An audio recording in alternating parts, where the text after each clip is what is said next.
Hey, Chris, appreciation expert. How's it going? And good, Sarah, and yourself, recognition expert.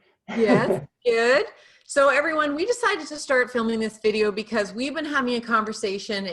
The subject line of our meeting invite was, how do we help as appreciation and recognition experts and wanting to serve the world? And we just decided to turn on the video and just have a conversation. We planned nothing.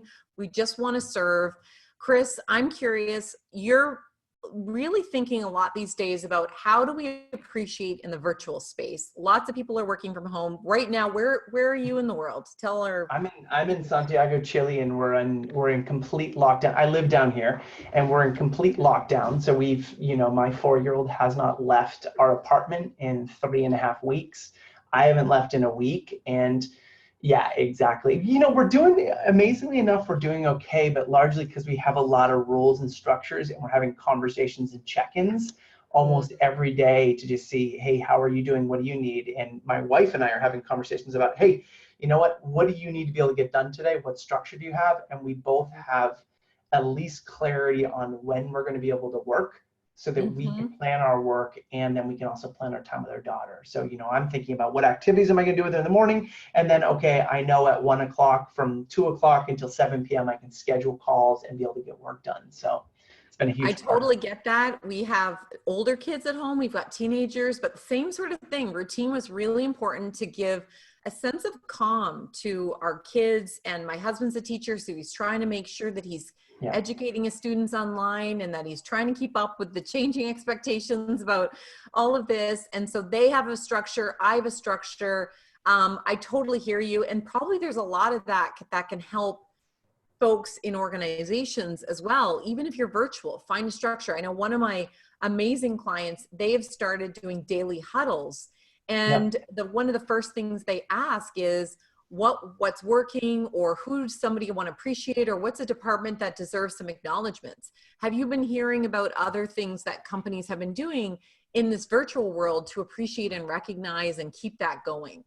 Well, I think that's a key point. But if we also think about what's the purpose of recognition in the first place, is to ensure people feel valued and appreciated. Yeah. Right. And that's really the core of our relationships. And I think you and I are probably in alignment on that one. So we think about why we're taking the action. I think so. And so I think that if we look at it, it's right now, there may be the expression of appreciation to show people that we recognize the risk that they're coming up and coming into work each day, if they're still coming into work, acknowledging what they're sacrificing and what they're facing at home to keep on doing the work. And I think that that's key. And so I think one of the biggest things we do, and what organizations I think are effectively coming at this, are staying aware that everybody's facing a unique circumstance at home. So even though we're facing the same crisis, we're all facing different crises in our own lives. Yeah. Some people are home with kids, some people are home alone. And I think that's even harder because, I've got folks that are down here that are in Chile that are, from the other side of the world. They're in, self-isolation in a country where you can't even leave the building. And so you're by yourself. And that's a really hard thing to face, especially if you're a social person, that all your interactions are cut off. And so I heard someone say the other day, it's like, I haven't had a hug in 3 weeks. And that broke my heart to hear that. It's like someone, Oxytocin isn't being released. You have to self-hug or something. yeah. Self-isolate, self-hug. So I don't know about you, but I think the big portion right now is really taking that time to check in. And I think there's a unique opportunity now because I don't know about you, but it's weird to ask, when you've known someone for 3 years, and you don't remember their kids' names, but now all of a sudden they're in the back.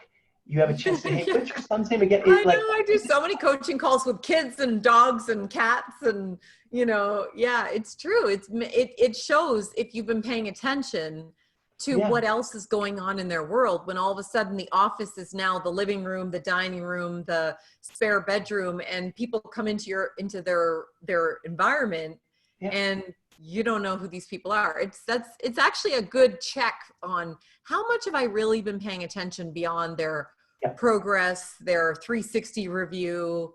Yeah. Yeah.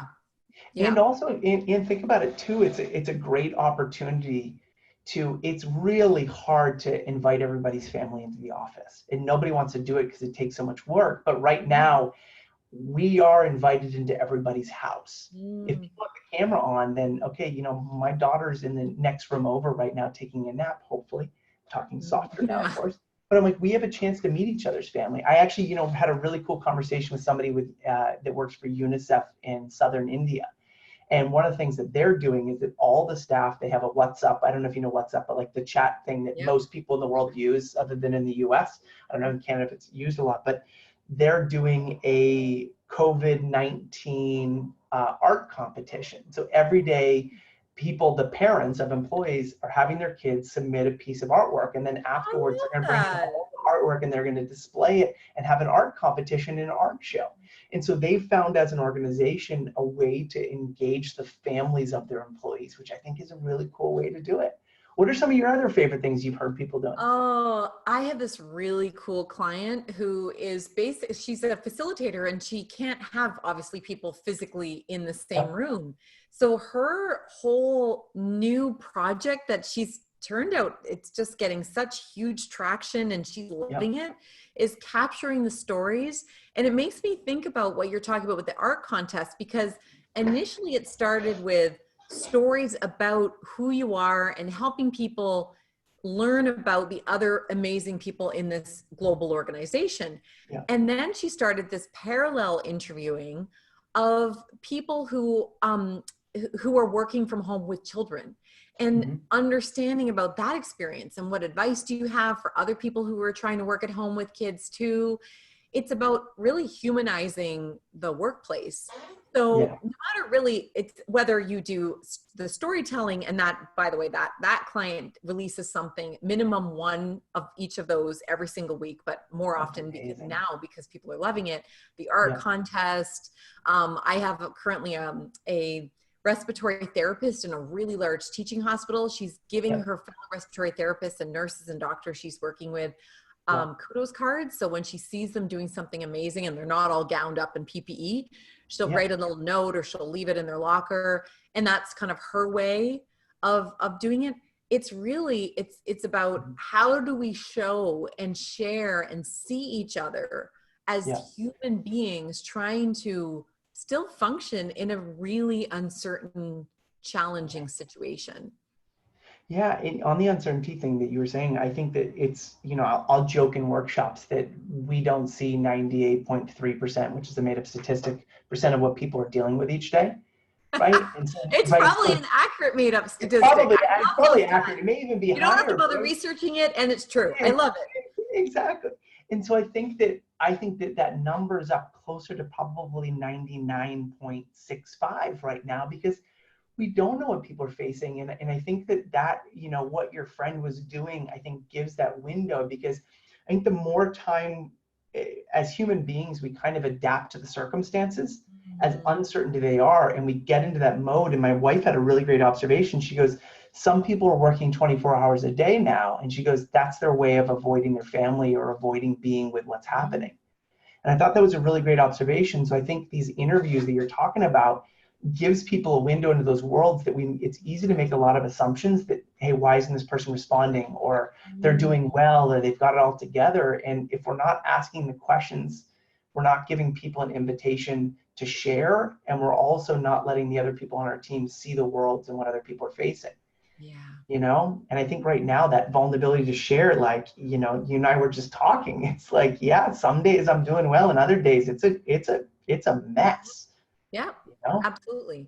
And really, that recognition and appreciation is one of the few things we have absolute control over. So we don't know how many, if you're working in healthcare and other essential Yeah. services, you don't know how many people are coming in the door Yeah. with what. You don't know perhaps even if you have enough masks and gowns and gloves at this point. You don't, if you're working in the virtual space and you've never worked in the virtual realm, it's Yeah. made feel so uncertain, so uncomfortable, so new for you. So what do we have a control over? We totally have control about how much do we reach out? How much do we ask for help? How much, you know, do I notice and recognize the effort? Like, even if it's not the outcome we want right now, how do I recognize progress, potential, possibilities? And what you were saying earlier, even if it's not like a performance thing, It may just be, I recognize you as a human being living in this absolutely zany, unprecedented time. I see you.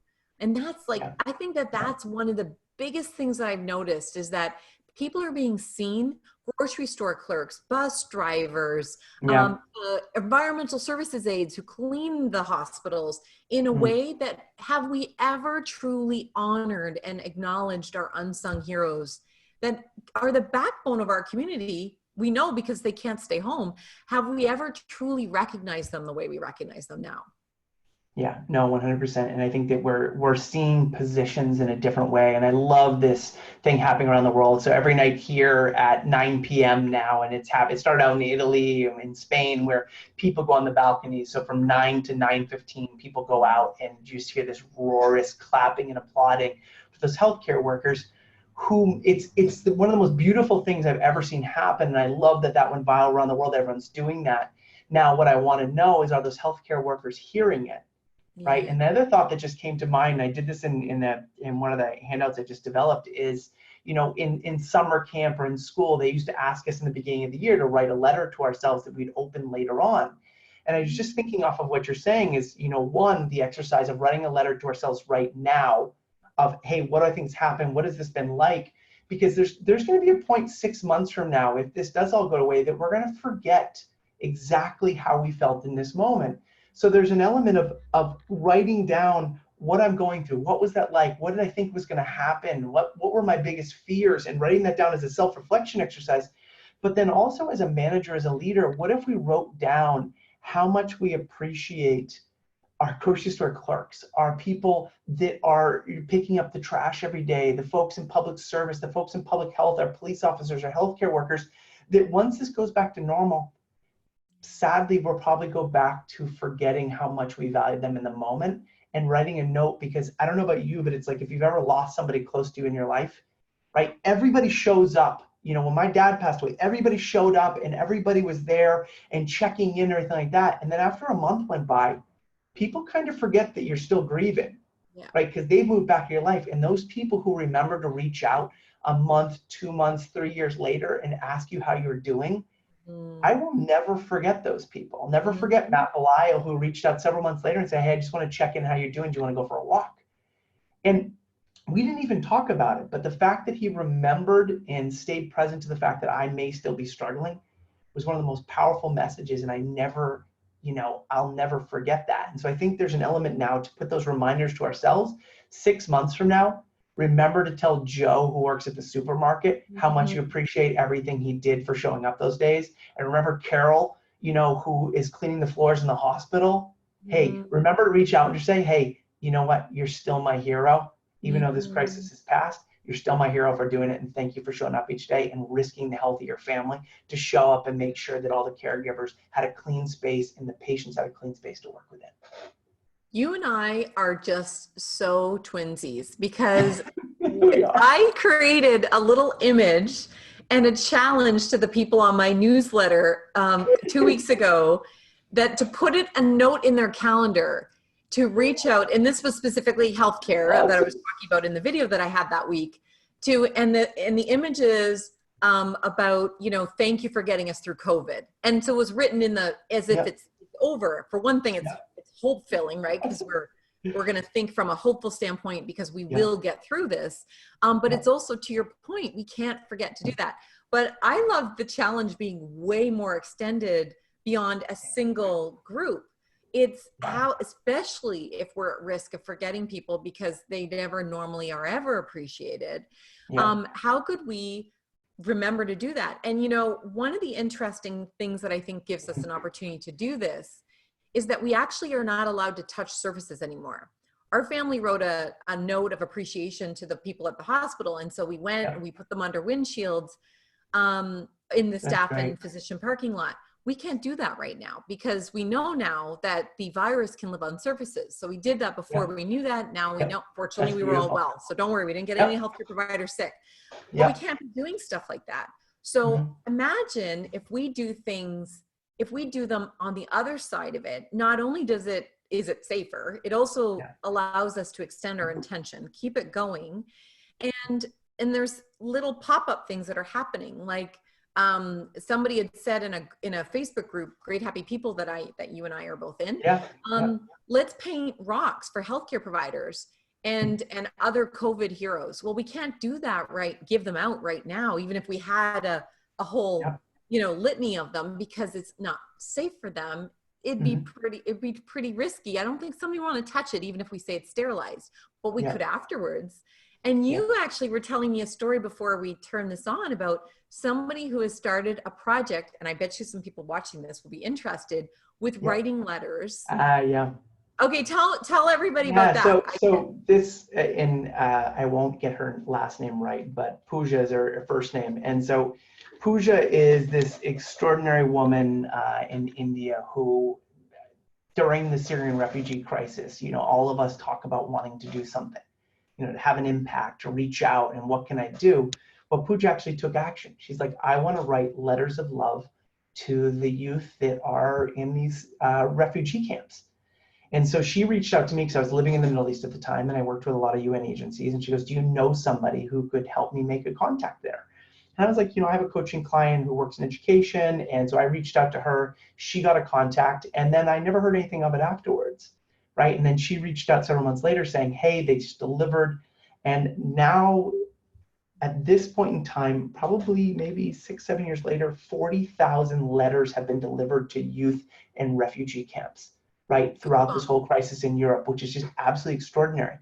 And, you know, I reached out to her a couple of weeks ago and said, hey, what can we do for our heroes in healthcare and these first responders? And she's like, we've already been talking about it, because she already had the system in place. And so now we're working on doing it. She's already written this up, and we're going to try to find contacts at different hospitals where we can get people to write letters, and they may not be able to open them right away, but all we need is the first name or the number of employees. And she organizes crews of people to handwrite these letters that will either be delivered to them now or delivered them to them later, but to act as a reminder of, I'm thinking of you. I'm a complete stranger, but I'm thinking of you. I appreciate you. You're a hero in our eyes, and I'm grateful for what you're doing every day.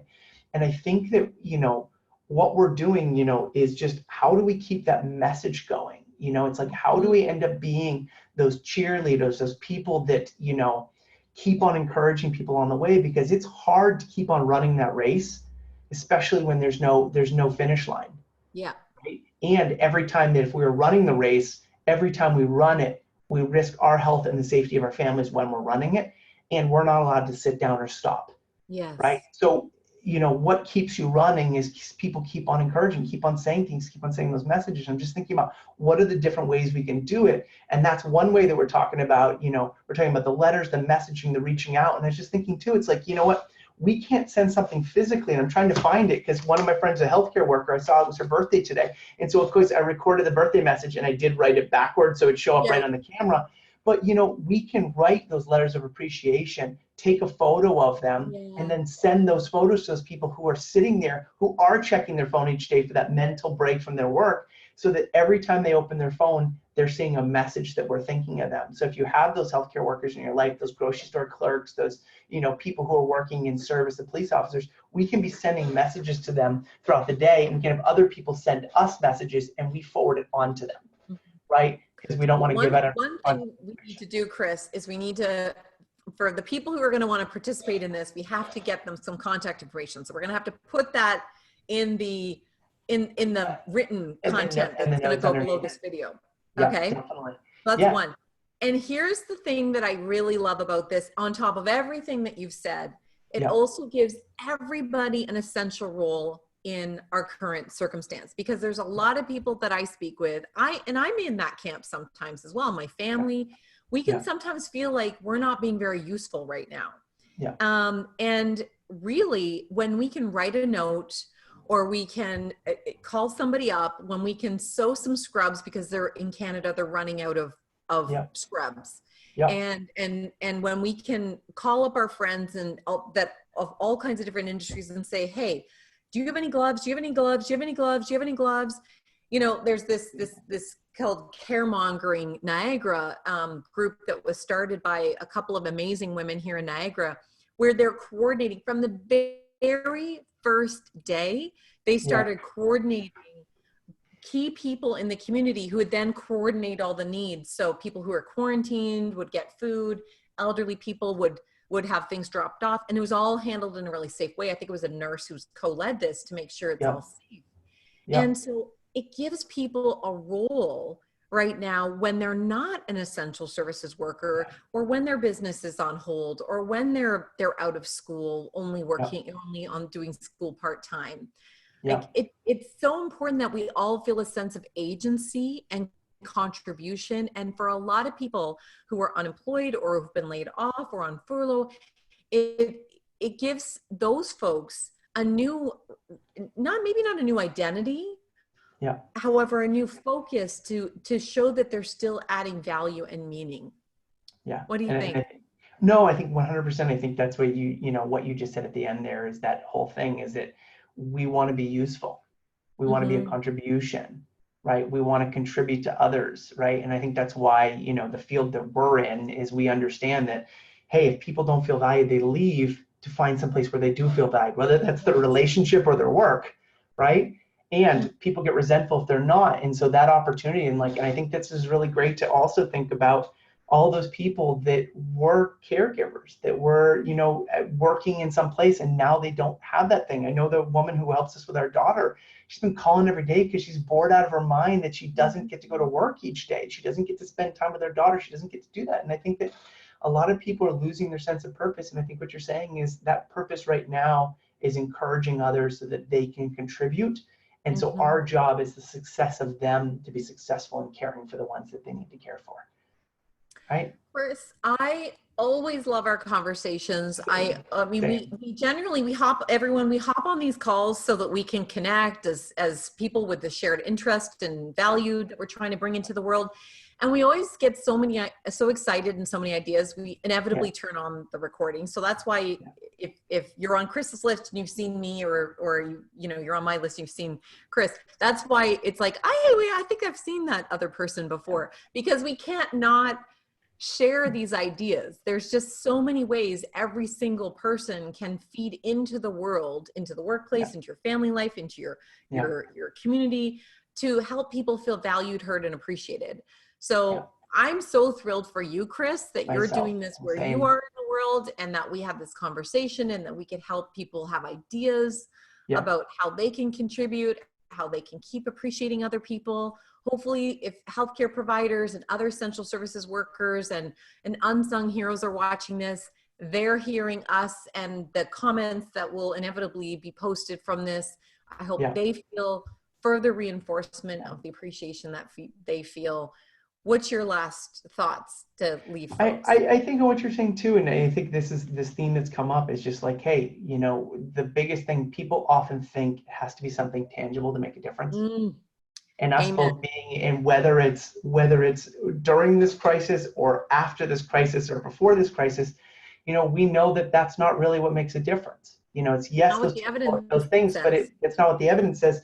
And it's really just expressing to people and letting them know and not assuming that.